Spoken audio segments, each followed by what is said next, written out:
E ó, muitas pessoas realmente estão perguntando sobre esse encontro, né, reunião do Angra que a gente fará no Bangers Open Air em abril, e muitas pessoas também perguntando sobre as expectativas aqui do Amplifica.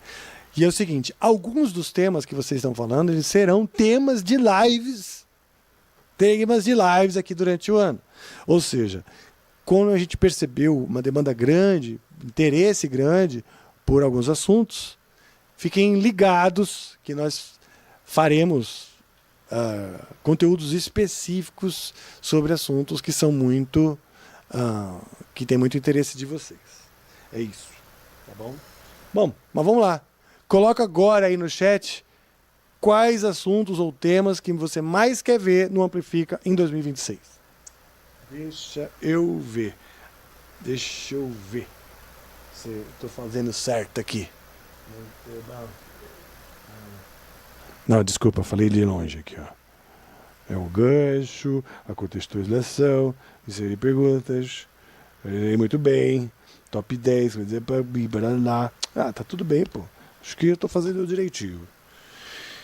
E vamos voltar, lalarejo, voltando pro YouTube.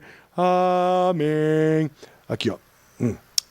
Planos. Aqui, ó, vamos lá. Aqui um monte de gente. Ah, olha só, eu tô dando prioridade ao superchat, claro. E aqui já apareceu um verdão aí, ó. Verdão. Alex Walker. Sempre fico com a maior curiosidade para saber os conceitos escolhidos para as capas dos álbuns e como é o processo de criação e escolha dos artistas. Eu vou dar um gostei. Gostei, Alex Walker. Seguinte.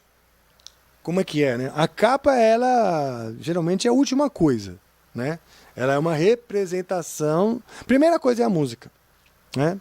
Aí as músicas, elas vão inspirando temas, assuntos, né? E aí, conforme a gente vai tentando entender se tem uma unidade aquilo ou não, né? A capa ela vem para representar, seja um dos temas, uma música, que muitas vezes acontece, ou o conceito geral. Mas o que acontece é o seguinte, meu amigo. Geralmente, os temas, eles são uma espécie de paródia da vida real, não é? Opiniões, visões que se tem, e você tenta então trazer um assunto que represente ele, ou ilustre aquele assunto ou opinião.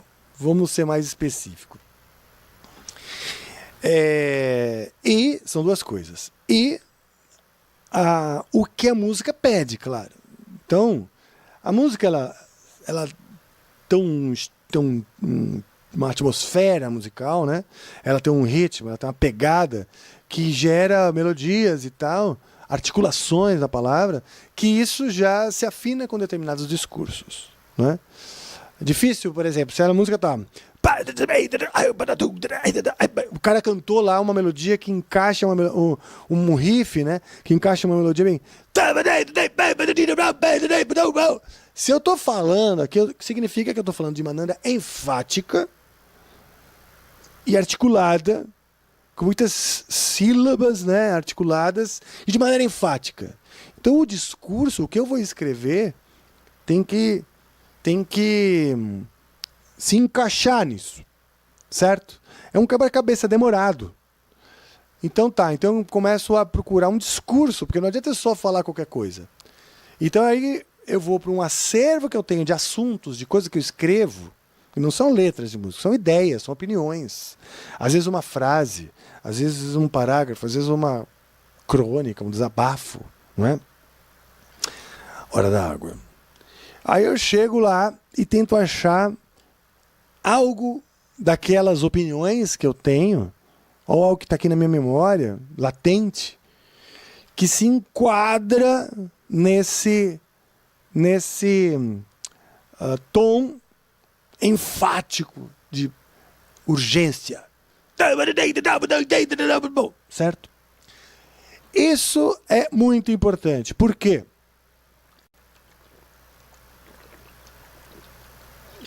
Pam, pararam, pam. like. Vai lá, dá o seu like. Vou falar muitas vezes isso. Aliás, antes de terminar, eu vou falar de novo essa história do like. É o seguinte, uma das coisas importantes esse ano é, sim, trazer alguns de vocês para mais perto, como membros, formar uma comunidade, um senso de pertencimento e eu tentar o máximo devolver isso para vocês, no sentido de acatar essas vontades. E também vocês colaborarem com a construção do canal efetiva. O cara que é membro, ele está lá desembolsando, né? Então você acredita que Amplifica colabora para que hoje os músicos, mesmo os músicos que não eram tão conhecidos, tenham um espaço e você, isso é uma causa importante para você? Porra, então nos apoie. Você não está apenas apoiando o Rafael, você está apoiando toda a órbita aqui de funcionários, as bandas que podem vir a passar por aqui. Então, sim, eu estou convocando vocês a participarem efetivamente aqui do Amplifica. Mesmo, tá? Para quem acha, não, tá tudo resolvido já, para de pedir. Não é bem assim. Não é bem assim, cara. Muitas vezes a gente precisa, sim, da ajuda. As coisas não são construídas sozinhos. Vocês sabem como é que é a cultura no Brasil, não tem muito apoio, e vocês podem apoiar as causas que vocês acreditam, basicamente, certo? Então, sim, apoiem. Like. Vamos lá, estávamos falando da letra, da escolha da capa e tal. Então, é importante que vocês, que quem vai fazer essa letra, quem é o encarregado, o cara que quer escrever letras, o cara que dentro da banda se sente, vamos dizer, com propriedade para fazer isso aí, que ele não espere para fazer letras só na hora de fazer a música, ou de gravar aquela música. Porque se o cara faz um álbum com 10 músicas de 2 ou 3 em 3 anos, ele não pode escrever 10 textos a cada 3 anos. Ele não tem prática.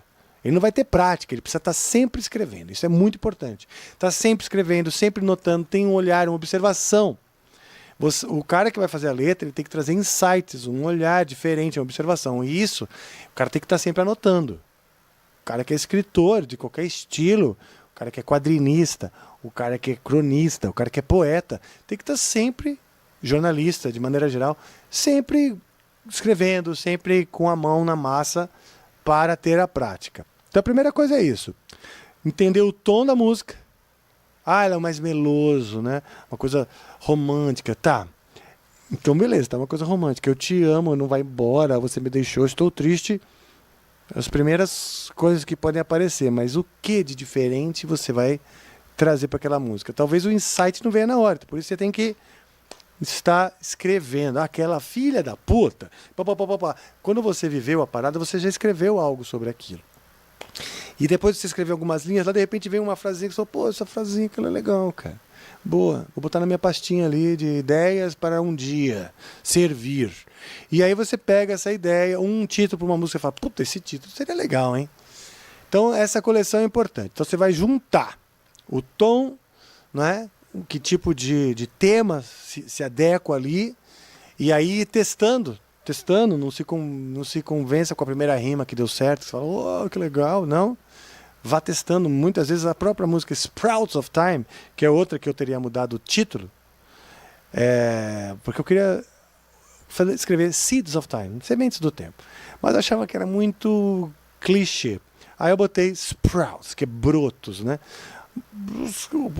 Aparentemente, né, na visão do produtor, Dennis Ward, que é americano, não é muito usada a palavra sprouts, a não ser quando se fala Brussels sprouts, que é couve de Bruxelas. Então, ou seja, não é... em vez de poético, ficou mais botânico, né? Mas, enfim, nem sempre a gente acerta. Mas, enfim, o ponto é, eu escrevi essa música 3 vezes. 3 vezes. Essa eu lembro claramente que eu fiz uma letra, rasguei, fiz uma segunda, rasguei e fiz uma terceira. Guardando algumas coisas. Por quê? Conforme eu fui escrevendo, o caminho, né, vamos dizer, o tema principal, eu tinha um tema principal, comecei a escrever. Vai brotando novas ideias, né? Às vezes pela sonoridade, às vezes justamente por essa coisa de o tipo de melodia, ela provoca a gente para dizer algo, né? Que cabe bem naquele tipo de fala. Entende? Aí, só que aquilo cabe muito bem, é perfeito, só que a ideia vai para um outro lado. Puta, se ela vai para um outro lado, tem que mudar tudo, né?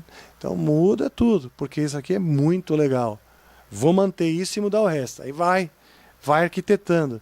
E isso aconteceu ao ponto de eu mudar o tema dela 3 vezes, o título, e boa parte da música acabou sendo refeito por causa disso, tá bom? Olha só, essa foi uma pergunta muito maravilhosa, que rendeu muitas coisas. Sim, senhor governador. Você é maravilhoso quando entrou na minha vida. Danilo Moreira, 3437. Valeu, Danilo Moreira, você mandou o superchat. Baixa as calças e imita a Gretchen. Mande um salve para minha mãe, Rafa. Salve, mãe do Murilo. Desculpa. Não é Murilo, é Danilo Moreira. É Murilo, eu achei que é Murilo Daneila. Não, Danilo Moreira. Salve a mãe do Danilo, gente. Salve a mãe dela. É o cara que entende tudo errado. Não. Um salve para a mãe do Danilo. Salve, mamãe. Salve, mamãe. Olha só, outro superchat. Muito obrigado, pessoal. Slobadona. Que tal convidar o Rocardo Confessório? Você escreveu errado, hein? É Ricardo. Para o Amplifica esse ano? Seria massa um papo com ele, hein? Vocês têm muitas histórias para contar. Olha só. Nesse montão de perguntas que eu recebi também no Instagram, haviam outras dizendo isso, né? Ou seja, muitas pessoas querendo o Ricardo aqui. E saibam vocês que sim, é uma excelente ideia, eu concordo. Adorarei, porque espero concretizar. Quando eu o convidei no começo, estava bem começando o canal, né? Ele estava no momento que ele falou, não quero falar, não sou bom de falar, às vezes eu falo isso, as pessoas entendem errado, vou ficar na minha. Beleza, e acabou que eu venho respeitando, né, esse silêncio. Porém, eu vi que ele andou participando também de outros, como fala, podcast e tal. Então, acho que chegou a hora, né? Ricardo Confessório não amplifica, seria uma boa ideia. Valeu, Danilo Moreira. Ah, não, esse não foi o Danilo Moreira. Danilo Moreira, eu mandei um salve. Esse foi o Slobadona. Slobadona, hein? Esse parece até um adjetivo. O cara tá é a menina, né? Aquela mina... Será que Slobadona é menina ou menino? Porque parece assim, aquela mina tá meio Slobadona, né? Ah, Lobadona. S. Lobadona. É uma lobadona. Saquei. Enfim, se eu entendi errado, meu amigo, esclareça aí pra galera. Ramon Furtado Santos. Sinto muito por ter sido furtado. Entre pela fila. Quem nunca, não é mesmo? 8596. Valeu, Ramon. Obrigado mesmo. Obrigado pela contribuição. Você é maravilhoso. Rafael, por que ninguém mais toca devagar? Eu me pergunto a mesma coisa. Hoje, escutar solo de metal tá parecendo corrida de 100 metros. Tá chato essa moda. Olha só. Ramon Furtado, mais uma vez, sinto muito pelo furto. Eu concordo. Eu concordo e eu fico pensando assim. Por exemplo, eu adoro tocar com a Gibson. Eu adoro tocar com a Gibson. E a Gibson, claro que ela tem algumas limitações para você tocar a 1000 por hora, porque as guitarras, conforme os estilos estão ficando mais rápidos, as guitarras também foram sendo redesenhadas, né, sua ergonomia para, né, comportar. E é uma escolha difícil. Você abandonar uma guitarra que você gosta tanto em função do estilo e do interesse das pessoas, etc, né? E agora que eu estou ficando mais velho, eu fico pensando, seria tão bom não tocar tão rápido. Por quê? Porque a musculatura, meu amigo, manter, né, na velocidade e tudo mais, dá muito mais trabalho. Bom é quando você é jovem, tem testosterona, não é verdade? Aquela ereção maravilhosa. Não, tô brincando. Enfim, vamos lá. Mas é isso, eu concordo com você, meu amigo Ramon.